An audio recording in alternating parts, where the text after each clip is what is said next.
What's going on, everybody? Zombies here again, and today we're back with another Marble Snap video. So today we return for Infinite Decks of the Week, week number 4 of the Guardians Greatest Hits season. Normally, week number 4 is our final week of the season. However, May is a little different as it is a 5-week season, so we will have one more week with the Guardians before we move on to the Spider-Verse in June. But this is a big week because it is the High Evo release. So there's going to be a whole lot of High Evo stuff in this video, but not all High Evo. So if you're looking for stuff to try out that isn't High Evo, we've got some stuff for you there too. So before we dive right on into it, do want to mention our companion article from Den. You can check it out, link in the description below, if you want a little bit more in-depth write-up on the decks, or if you just want to grab some codes. So check that out, link in the description as always. And if you enjoy the content, like and subscribe, really helps out a ton. Without further ado, let's take a look at the Infinite Decks of the Week from the community for week number 4 of the Guardians of the Galaxy season. Starting out with our first decks here, these ones come from Dartil, who took them to Infinite, rocking the Toxic Sera. So Toxic Sera was a deck we saw people play a while back, but it kind of fell off the radar a bit in favor of other Sera builds, especially after the release of Hitmonkey. So it's cool to see it coming back and having some success, mainly because of Luke Cage helping to counter a lot of the High Evo stuff. The two builds that they used, the first one is just generally kind of a solid Sera Control style deck. Has the Hazmat Luke Cage stuff. You also have Omega Red, which is a neat inclusion you don't see very often. Typhoid Mary and Lizard, which both get hit by the Enchantress, or just our Luke Cage, which is kind of convenient. And the powerful tech cards we've come to expect from Sera, such as Killmonger and Shang-Chi. Then the other version here, very similar build, but does drop a few cards in favor of the Kitty Angela package, which we've seen have a lot of success in Sera style decks. So if you're looking for something to do with Sera that's a little bit different and can help counter some of the High Evo stuff going around, these might be the decks for you. Next up, we have Damian Newell making it to their first time Infinite, so big congrats to them. They used Galactus to climb early on in the ranks from 50 to 93, and then closed it out with a Sera-style control deck featuring Darkhawk. It's kind of interesting because I've found that not as many of the Sera decks are running Hawk right now, which is a little surprising as Hawk seems pretty good. They are slamming in the Luke Cage into the Sera deck, which we are seeing from quite a lot of people right now to help give you some resiliency against the negative stats that High Evo tries to give your cards. Both these decks seem really solid right now.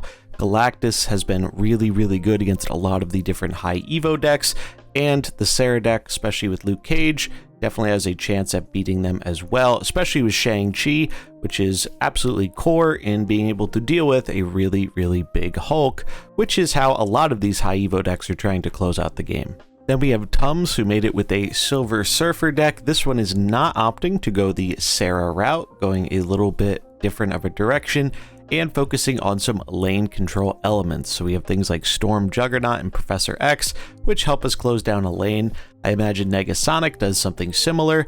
Cool seeing that card being a bit more used after the buff, and Surfer seems like a pretty solid home for it. Rogue definitely getting a lot of value right now, stealing opponents' Luke Cages.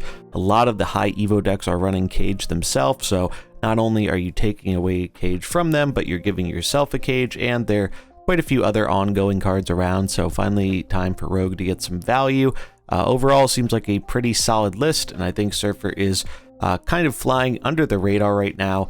Not as popular as it once was, but still seems like a really solid deck that people are having success climbing with. Next up, we have some decks from E.Lee here, running the Sera Surfer style of deck. So again, Surfer continuing to see some success here. Really like the Goose inclusion.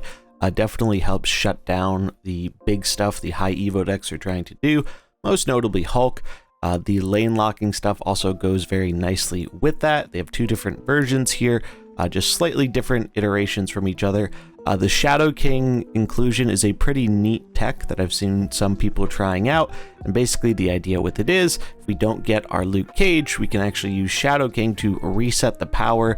So if we have any negative power reductions from a High Evo deck, we can get rid of those, and at the same time, this gives us a nice tech against the Kitty Pryde, Angela, Bishop stuff being able to just kind of remove a lot of the power they've generated over the game in one lane right as the game is finishing. So really neat builds, and again, I think Surfer is a pretty underrated archetype that people continue to have success with. Next up here, we have Young Piplup making it to Infinite with a Kitty Pryde bounce deck. So this is another one that's been really popular. A lot of people have been moving away from Wave while they're trying out all the high Evo stuff, and Kitty Pryde is naturally going to benefit from that pretty greatly. So with this version, pretty standard stuff. They are doing a little bit of different stuff here with Rocket Raccoon, which is a neat card for bounce, as if you miss, you can just bounce it back up. And even if you hit with it, it just keeps growing as long as it's hitting in the right lane. So that's pretty convenient. And we're also seeing the Collector have some success. Makes a lot of sense in these bounce style decks. We have things like the Hood, which are going to generate a card in our hand, and we're going to be bouncing our stuff with Beast and Falcon. So Collector gets pretty big pretty quickly, as do things like Angela from us bouncing our Kitty, and Hitmonkey coming down on the final turn with Mysterio. This deck just puts out a whole ton of power, and as long as you are steering clear of Wave, you'll probably have a pretty good time with it. Next up, we have a deck from Quinny Equinox. This was actually not a infinite finish deck, but we did feature one of their infinite decks the other week. However, this did end up topping a recent tournament, the Snap Battle Arena, which I believe was a $300 tournament. A lot of good players participating in that event, and I really wanted to showcase this one, as it seems like it might be the best way to go with Kitty Pryde if you're trying to counter the Kitty counters, namely Wave. So the cool thing about this deck is it's using the recently buffed Invisible Woman, which has some pretty neat tech potential here. The first thing that really comes to mind is if you're expecting your opponent to be a Wave deck, you can actually just park your Kitty behind the Invisible Woman on turn 5, and that way you don't have to worry about her bouncing to hand when you can only play one card on the final turn. Iron Man is another card that helps out with this, as it lets us just play one big thing on the final turn. We can also store our Hitmonkey in the Invisible Woman lane, and then play a bunch of cards on the final turn if we're not getting waved, without having to actually pay for the monkey, and it'll just go off of all the cards we played that turn, which is pretty neat. So I really like this build. Super Scroll, also a very interesting tech, because there's a lot of ongoing stuff going around right now, and that can help you out with that, while also sometimes snagging a Luke Cage to help out against the high Evo gamers. So really cool deck, and I wanted to showcase this one, as I think the biggest issue Kitty Pryde has typically had is the deck does a lot of powerful things, but it folds pretty hard to Wave, and so far this seems like one of the more resilient Kitty builds where Wave doesn't automatically turn into a loss. Then we have Jack 1914 coming in with Cerebro 5. So this is an archetype that holds a special place in my heart. I used to play a lot of Cerebro 5 when Sera and Mysterio used to be 5 power cards, and even took it for another spin when Sandman was a 5 power card before he got changed back. And it's neat to see someone have success with it. They're going to include the new Negasonic Teenage Warhead with the buff, which is nice, because now if it sticks around, we get the Cerebro bonus, and it allows us to have a bit more consistency in being able to blow up our Nimrod, which is generally how Cerebro 5 kind of spreads its power pretty wide outside of things like Doom. This is kind of nice because we can actually use this to curve into Doom. We can set up a Negasonic into Nimrod into Doom, so it spreads a lot of 5 power around the board. Luke Cage to help deal with the high Evo stuff, as obviously Cerebro can have a tough time when its power is getting messed with, but I really like this build, and it makes me really happy to see someone having success with a very unique Cerebro archetype. So if you're looking for something a little bit different to do with Cerebro, this is one I would highly recommend checking out. Next up, we have Griffin WB making it in with the high Evo Thor. So we're going to have a lot of high Evo decks this week, because, I mean, it's the new spicy thing everyone's trying out. So if you're looking for a high Evo deck to try and climb with, we've got you covered there. This one is a Lockjaw Thor version. I've found similar success with a very similar version of this list, and I think it is the way to go if you want to be a Lockjaw gamer right now. Hulk is really nice in the fact that we are floating mana a lot of the time with this deck. It's very easy to do, so the Hulk naturally gets pretty big, whether we're just slamming him out on turn 6 or if he's popping out at the jaw. Makes it very tricky for the opponent to win a lane, and then we only really have to worry about closing one other lane, which we can do with our things like Thor, Jane, Dracula, etc. So I really like this if you're looking for a build that just puts out a bunch of big stats without going all in on the high Evo theme. Thor Lockjaw might be the deck for you. Next up here is Pac-Man Frog, and they're getting there with a Dark Hawk High Evo deck. So this is pretty neat. The Dark Hawk package has been a big meta player, going in a lot of the good cards decks that have been at the top of the meta for a while now. So why not toss High Evo into it? I've tried a very similar build to this and have found a lot of success with it. It just goes to show you don't need to be all in on the High Evo plan to get value from it. This one is only running a few Evo cards, Shocker, Cyclops, and the Thing. But you really don't need a whole lot more than that when your other cards are just really good, like Darkhawk, Dr. Doom, Jeff, etc. Cosmo is a very neat inclusion. I'm curious how that would be working out right now, as a lot of people are not playing around Cosmo, and especially during today's hot location, the Dark Dimensions, particularly good against sniping those Hella players or just anyone trying to set up a big on-reveal lane for the final turn.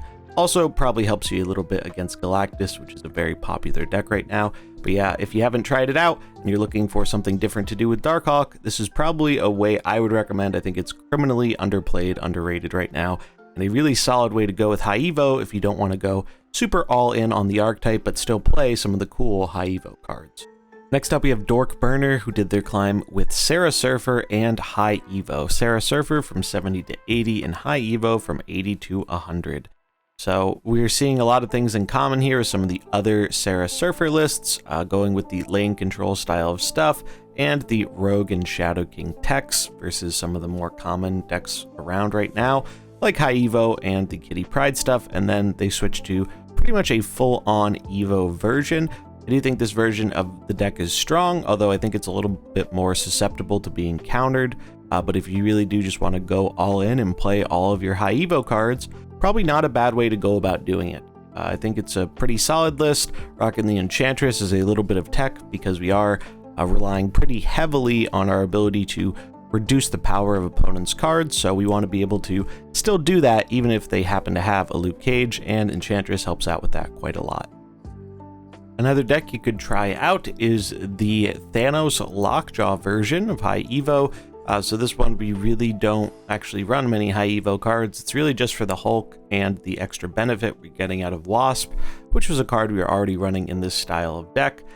This pretty solid version of the deck. Luke Cage, pretty important here, as this deck can get very punished with its stones being prime targets for negative power reduction. So being able to turn that off from opposing High Evo decks is really good. Also, Killmonger seems very well positioned right now too, not only for its ability to snipe some Kitty Prydes, but on top of that, it is really good against the lane control version of High Evo, which leans very heavily on its 1-drops. And we also have Wave here, which is going to help us against the Kitty Pryde and Sera decks too. So if you are a fan of Thanos and you still want to do some High Evo stuff, this might be the direction to go for you. Next up, we have Smiley Boy, making it with a Valk Control style deck, as well as a High Evo lane lock deck, using the Valk Control from 70 to 90 and closing out the climb from 93 to 100 with High Evo Control. I think these decks are in a pretty good spot right now. It's cool to see Valkyrie still have success. Luke Cage was experimented with a bit in the Valkyrie builds before, as it can shrink the opponent's stuff while leaving our stuff at whatever size it was, if it was bigger than 3, so that's pretty convenient.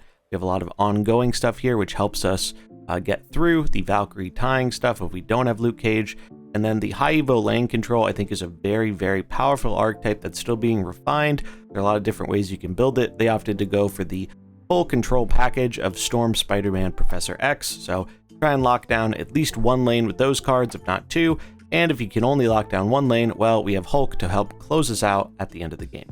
So really solid decks. If you are a fan of the control style stuff, this might be the way you want to go. Next up, we have Hausama, and they are rocking a good stuff version of the High Evo list, just jamming most of the High Evo cards in a deck, calling it a day, with also some good card inclusions such as Wave, Enchantress, and Dr. Doom. Wave helps out a whole ton versus the go wide Kitty stuff, Sera decks, all that. Also, we don't really care about only playing one card a turn, because that's what we're going to do at the end of the game anyway. And sometimes you could also use it to ramp out your Doom or Hulk early if needed. Enchantress to help deal with opposing Luke Cages and other powerful ongoing effects, and a Luke Cage of our own to help protect our stuff from other High Evo decks. If you like just playing High Evo cards and want a few other good cards thrown in, this probably is not a bad way to go for the deck. Next up, we have a deck from Madius here, and this is a little bit different than the stuff we've seen previously. So this is a Lockjaw deck, but it's not Thanos, and it's not, you know, Thor with one high Evo card. This one's actually using a little bit more of the high Evo stuff, running Misty Knight, more 1-drops in general, so things like Sunspot, M'Baku, and Dracula. So I think the idea here is this is actually a deck that is hopefully going to empty its hand more easily to help guarantee getting Dracula to discard one of our bigger things, namely Hulk or Infinite, but also maybe Chavez in a pinch if we're trying to actually play those cards. We do have She-Hulk and obviously the Hulk, Infinite, Chavez that can pop out of the Lockjaw. We have Super Scroll for a bit of tech, but I think this is pretty interesting. I haven't seen a build like this before, but congrats to them on hitting Infinite with it. And if you're looking for something a little bit less high roll focused with Lockjaw, maybe this is the way for you to go. Next up, we have Gengar making it in with High Evo and Sera Surfer. Pretty funny how many people have actually had success with the Sera Surfer deck this season. I'm really happy to see that, as I've always been a big fan of Sera Surfer. It's kind of sad when it went away. So really cool to see this deck having a bit of a resurgence into the high evolutionary meta. They ended up using the Surfer list from 70 to 90, and then closing it out with Evo when that dropped shortly afterwards from 90 to 100. This is different than, I think, like all the other high Evo stuff we've seen, because it is a high Evo dinosaur. So that's pretty cool. I don't think I've seen anyone else experiment with this. You do have Moon Girl here, and you can do some pretty nutty things with Moon Girl. You could copy your Hulk, you can copy your She-Hulk. If you have the Quinjet out, that actually enables you playing 2 Hulks. However, they will be a little bit smaller since you're not floating energy, but maybe you can if you happen to get a cost reduction with Shocker. So this is a really cool build, combining what has been one of the more iconic and common early pool archetypes of Devil Dino with the new spice of High Evolutionary. I definitely will be checking this out next time I want to play a Dino deck. And closing it out for us is Earth is the Moon with another High Evo deck. This one, again, using a lot of the High Evo cards here, as well as Jubilee as a way to kind of hopefully cheat out some of our bigger things like Abomination and Hulk. And we have the Hazmat combo stuff here with Luke Cage 2 to shut off other high Evo decks while hopefully enabling us to play a very cheap Abomination. It's been really cool to see people have success with lots of different high Evo lists, and I very much look forward to seeing which ones start coming out on top once things start to settle a bit. But big congrats to everyone who had a lot of success with the new card, finishing their infinite climbs. And that is going to wrap it up for this video. Again, definitely recommend checking out the article, link in the description, if you want to take a look at some of these decks or just grab the codes. You can find that in the description as always from Den. And yeah, we're closing in on the end of the Guardian season. We've got 1 week left. So if you're looking for some stuff to hopefully close out that climb with, hopefully this video gave you some ideas of stuff to try, especially if you're looking for something new and different to go with the recently released High Evolutionary. That's going to wrap it up for this video. I hope you enjoyed it. If you did, remember to like and subscribe, and stay tuned here at Marvel Snap Zone for all your Marvel Snap content. I'm Zombies, thanks for watching, and I'll catch you in the next one. Peace.